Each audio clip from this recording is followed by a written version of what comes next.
Véritable galerie à ciel ouvert, les Journées de l'Arbre s'inscrivent dans le cadre de la manifestation Septembre du patrimoine. Mariage entre l'art et la nature, cet événement dans le livret du parc du Cap-Martin encourage la création et œuvre à la protection du patrimoine. Une 8e édition où l'Irlande est mise à l'honneur, figure emblématique de l'architecture du XXe siècle à Roquebrune-Cap-Martin. Un buste de Hélène Gray a été dévoilé en présence du souverain. Cette manifestation qui aujourd'hui s'inscrit dans le paysage local, dans la vie locale, son succès, je crois qu'on le doit d'abord à la présence et à la fidélité du prince souverain. Il a choisi de parrainer il y a 8 ans cette manifestation, et chaque année il est là. Et je pense que cela fait partie, je crois, du succès de cette belle manifestation.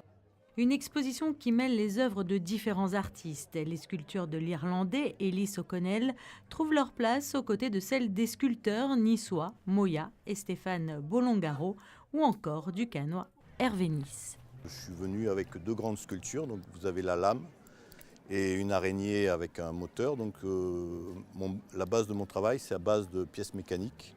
Et après, je raconte plein d'histoires, je les détourne et je m'amuse bien. Voilà. C'est un parcours de vie. Je ne savais pas qu'un artiste, je savais pas que c'était un métier d'être artiste. Et donc j'ai eu plein de métiers dans la mécanique.